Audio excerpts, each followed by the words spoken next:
함께 예배하는 모든 분들 가운데 이 말씀의 축복이 함께 하시기를 주님의 이름으로 축원합니다. 지금 우리는 주기도문, 주님이 우리에게 가르치신 기도의 기도를 우리가 함께 보고 있습니다. 이 주기도문이 지금 이 본문 이 마태복음에서는 산산수훈 속에 바로 기록이 되어져 있는 말씀입니다. 이 산산수훈 속에 기록되어 있다는 의미는 이 주기도문이 전제되어 있는 것이 있는데 바로 그것은 하나님의 약속이라고 하는 것이 바로 전제되어 있다는 것을 바로 의미하는 것입니다. 예수님께서 이 땅에 오셔서 하나님 나라가 이 땅에서 시작된 것이죠. 그리고 그 하나님 나라 속에 속한 하나님의 백성들에게 하나님은 어떤 은혜를 베푸실 것인가, 그리고 그 은혜가 그 백성들을 어떻게 살게 만들 것인가에 대한 이야기가 여러분 그 산산수훈 이야기입니다. 그러니까 우리가 이 산산수훈을 읽을 때에 먼저 전제돼야 되는 것은 주님이 이 땅에 오셨고 주로 인하여 우리가 하나님의 백성된 바로 구원을 받았다, 은혜를 받은 자다, 이런 의미입니다. 그리고 그 은혜를 받은 자들은 이렇게 살아야 된다는 것인데, 은혜를 받은 자가 이렇게 살아야 된다는 것은 바로 그 은혜 속에가 그렇게 살아야 된다는 것에 바로 약속이 들어가 있는 전제가 있다는 것이죠. 이 부분을 우리가 놓쳐버리면 이 산산수훈이 뭐가 되냐면 하나의 도덕 윤리가 되는 것입니다. 그러니까 이렇게 살아야 돼, 이렇게 사는 사람이 고급한 인간이야, 이렇게 사는 사람이 바로 이 지구상에서 가장 뛰어난 도덕적이고 윤리적인 삶을 살아내는 거야, 그런 의미로만 받는 것이죠. 그래서 인도의 간디라는 사람은 예수를 믿지 않는 독실한 힌두교 신자였습니다. 그런데 그 사람이 바로 이 산산수훈, 이 말씀을 그 평생에 자기가 붙들었던 그 말씀입니다.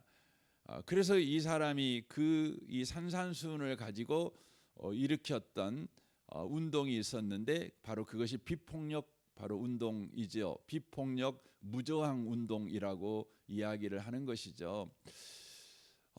그러니까 인간이라면 이렇게 살아내야 돼. 그래서 이 말씀을 다만 도덕적으로 윤리적으로 고급한 인간이 살아내는 방식으로 이해를 했다고 하는 것이죠. 그러나 내면적으로 이 간디라는 사람은 아주 그 심각한 범죄를 많이 저지른 사람 아닙니까? 그 가장 그 심각한 문제 중에 하나가 뭐냐면 이 사람은 그 소아성 독착증에 걸린 사람이에요. 그래서 그 미성년자들을 그렇게 성적 대상으로 그렇게 여기고 착취했던 그런 사람입니다.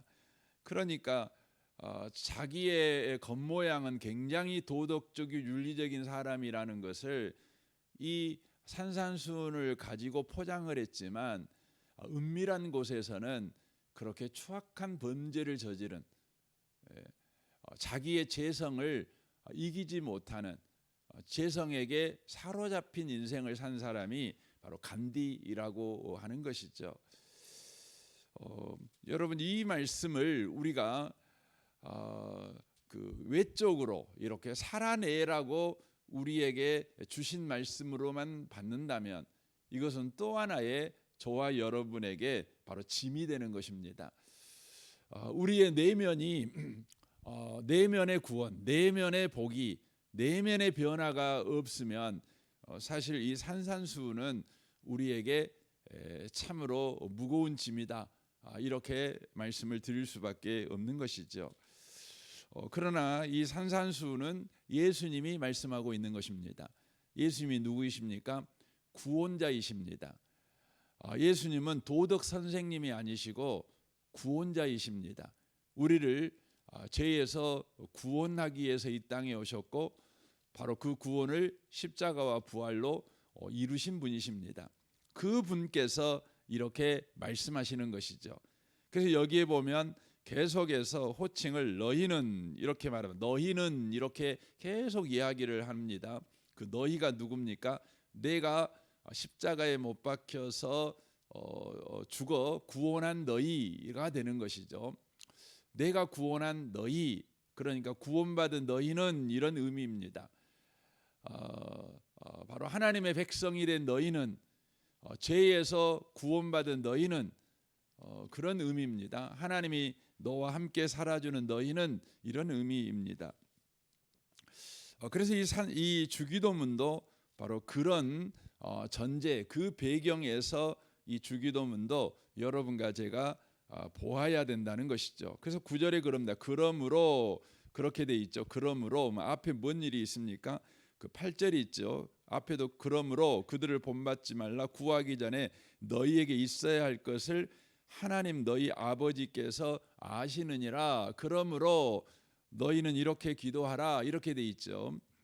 그러니까 구하기 전에 우리에게 있어야 할 것을 다 아시는 바로 하나님이 우리의 아버지 되신다는 거죠. 그 하나님이 너희 아버지 되는 사람들은 이제부터 이렇게 기도해, 이렇게 이야기를 지금 하고 있는 거죠. 이게 전제입니다. 이게 기반이죠. 여러분, 기독교 신앙은 근거가 예수라는 걸 여러분과 제가 놓치시면 안 돼요. 예수님이에요. 우리는 예수님으로부터 시작하는 것입니다.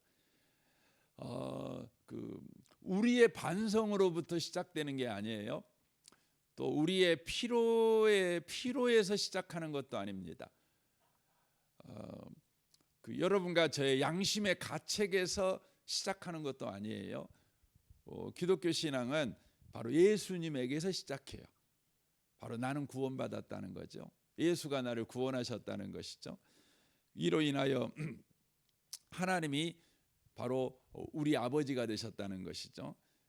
거기서 시작하는 것입니다. 기도도 거기서 시작하는 것입니다. 그래서 뭐라고 말합니까? 하늘에 계신 우리 아버지여, 이렇게 이야기하는 겁니다. 하늘에 계신 우리 아버지여, 이렇게 이야기를 하고 있는 것이죠. 그러니까 기도를 할 때 하나님이 아버지인 사람, 예수님 때문에 그 하나님이 아버지 된 사람은 그 기도의 대상이 하늘에 계신 우리 아버지라는 것입니다. 굉장히 중요한 것이죠. 여기서 하늘이라는 칭호는 어떤 의미냐면, 우리가 기본적으로 하늘, 그러면 이제 성경에서는 세 가지를 이야기를 했어요. 세 가지. 첫 번째 하늘 뭐냐면 공중입니다. 공중. 그러니까 이 지구 안에, 지구에서 봤을 때 대기권 안에 하늘이죠. 그러니까 하늘에 새가 날아다니고 비행기가 날아다니고 구름이 떠다니고, 이 하늘이죠. 이 하늘. 그러니까 여러분과 제가 보는 하늘 아니겠습니까? 그 다음에 하늘이 있는데 그게 뭐냐면 이 지구 밖 우주 하늘이 있죠. 우주. 지금은 막 그 인공위성이 다니고 그러잖아요. 막 태양이 떠 있고 별이 떠 있고 달이 떠 있고, 이 우주를 바로 이야기를 하지요. 그리고 또 하나의 하늘이 있는데, 바울 사도가 말했는데 바로 하나님이 계시는 삼층천이라는 표현을 썼어요. 그러니까 옛날에 그 유대인들의 하늘은 땅 위의 하늘, 그다음에 하늘 위의 하늘, 그리고 하나님이 계시는 하늘, 이런 개념을 가지고 있었습니다. 그런데 지금 여기 본문에서 하늘이라고 표현하는 하늘에 계신 우리 아버지여, 이 표현은 그 유대인 사고에서는 하나님은 어디에 계셨냐 그러면 이 하늘, 이 새가 날아다니는 하늘이 아니고 또 태양이 떠 있는 하늘이 아니라 그 너머에 하나님이 계신다는 생각을 갖고 있었어요. 근데 예수님께서 하늘이라고 표현할 때에 이 표현은 하나님은 바로 새가 날아다니는 하늘에도 계시고 태양이 떠 있는 하늘에도 계시고 또 그 태양 너머에 바로 영적 세계에 계신 영적 세계에도 하나님이 계시고 그런 의미입니다. 그러니까 여기 하늘에 계신 우리 아버지여라고 하는 것은 모든 하늘에 계신 하나님, 모든 하늘의 바로 통치권자이신 하나님이라는 그런 그 의미입니다. 이것을 하나님께서 성경에서 가르쳐 주신 것이 누구냐 그러면 가르쳐 주셨어요. 그러니까 그 고대 사람들은 하나님은 그 새가 날아다니는 하늘에 계시지 않고 태양이 떠 있는 하늘에 계시지 않고 그 위에 계시는 하나님이라는 의미를 가지고 있었어요. 그런데 하나님께서 바로 창세기에 특별히 아브라함을부터 부르지요. 아브라함을 부릅니다. 그리고 이삭을 부르시고 야곱을 부르시죠. 이 아브라함과 이삭과 야곱을 통해서 하나님은 새가 날아다니는 하늘에도 계시고 태양이 떠 있는 하늘에도 계시고 또 영적 하늘에도 하나님은 계신다. 그 모든 것에 하나님이 통치자이시다. 하나님은 모든 땅의 통치자이시며 모든 하늘의 통치자시다. 이것을 바로 아브라함과 이삭과 야곱을 통해서 보여주시죠. 입증해 주십니다. 그래서 아브라함이 원래 어디 살았던 사람이냐면 갈대아 우르에 살았던 사람 아닙니까? 근데 갈대아 우르에 살았던 아브라함에게 우리 하나님이 찾아가시죠. 당시에 갈대아 우르에는요, 세상의 모든 신들이 여러분 그 갈대아 우르가 고향입니다. 그래서 그 비교 종교학에서 신들의 고향을 이렇게 찾아보면 그리스 로마에 나오는 신들 또 뭐 터키에 있는 신들, 이집트에 있는 신들 뭐 그 신들이 모두 다 어디서 나왔냐? 그럼 갈대아 우르에서 나왔어요.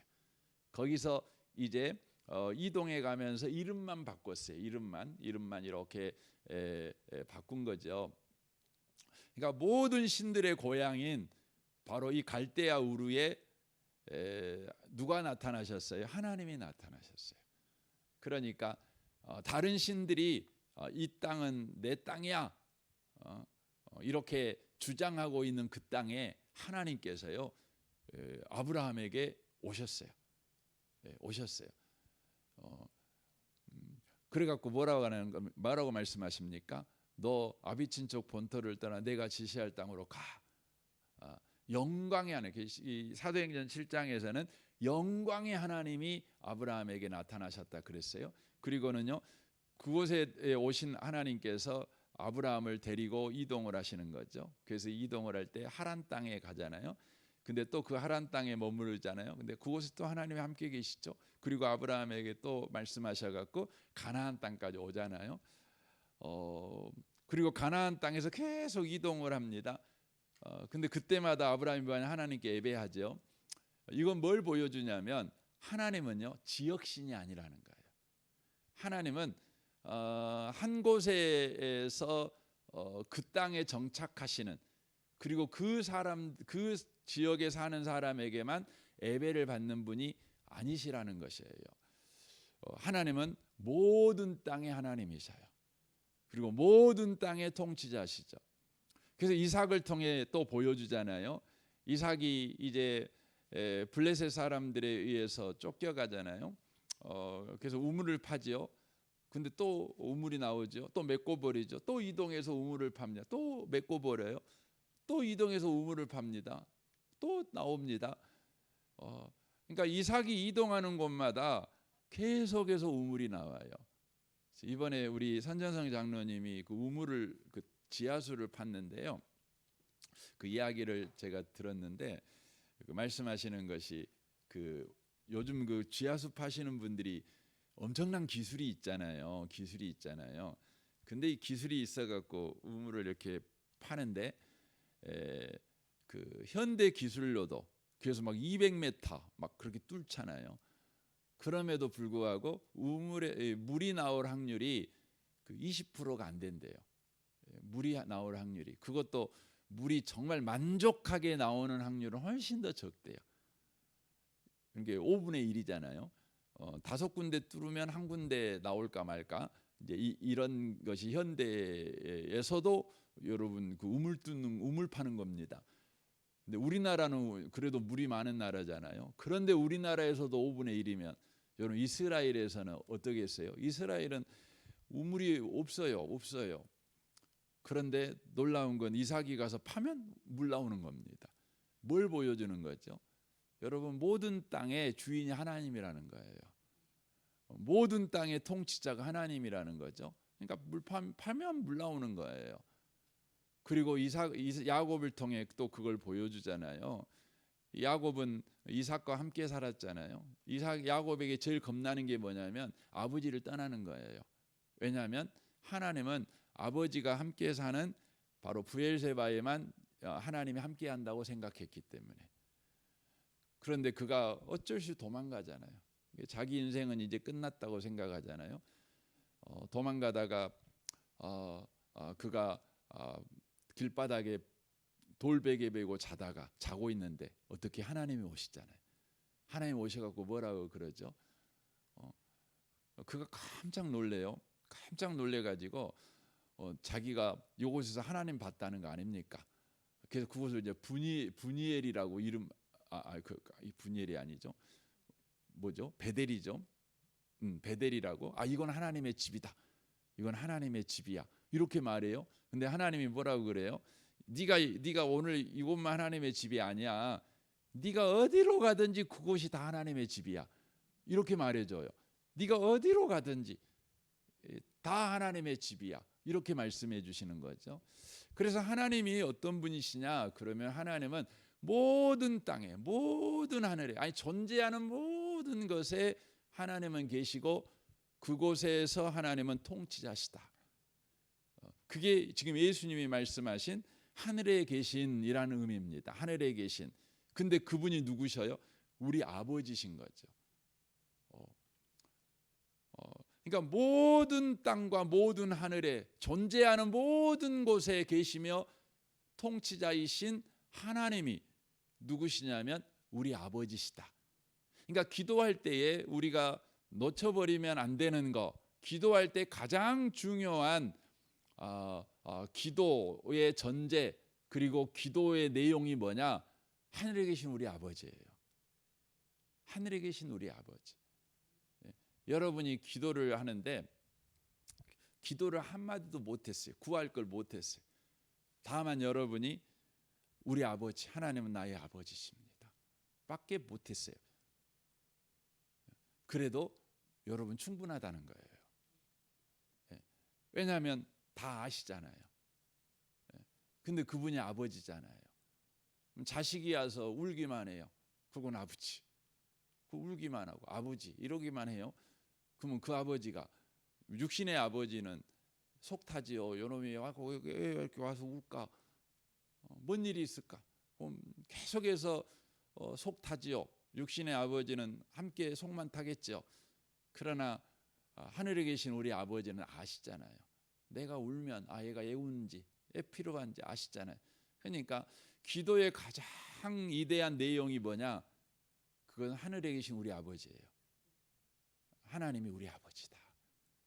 그거죠. 그래서 예수님께서 지금 그걸 가르치는 것입니다. 너희는 이렇게 기도하라. 너희 기도할 때 너는 이렇게 기도해야 돼. 하나님이 네 아버지인 사람은 이렇게 기도하는 거야. 이렇게 콕 집어서 가르쳐 주시는 거예요. 그 첫 기도의 내용이 뭐냐면 하늘에 계신 우리 아버지여 라는 것입니다. 이 아침에 오신 복 있는 성도 여러분 기도할 때마다 여러분이 어떤 은혜를 받은 사람인가를 생각하고 기도하시면 좋겠어요. 어떤 처지에 있는 사람인가 이걸 먼저 우리는 생각을 하거든요. 지금 내가 어떤 일을 당한 사람인가를 먼저 우리가 생각을 하거든요. 근데 그것보다 더 큰 게 뭐냐면 나는 어떤 은혜, 주님 안에서 어떤 은혜를 받은 사람인가, 그리고 그 은혜 받은 사람이 지금 어떤 일을 당했는가, 그게 이제 우리의 기도가 돼야 된다고 하는 것이죠. 오늘 꼭 기억하십시오. 하늘에 계신 우리 아버지야. 이 은혜가 저와 여러분에게 함께 하시기를 주님의 이름으로 축원합니다. 아멘. 우리 같이 기도하겠습니다.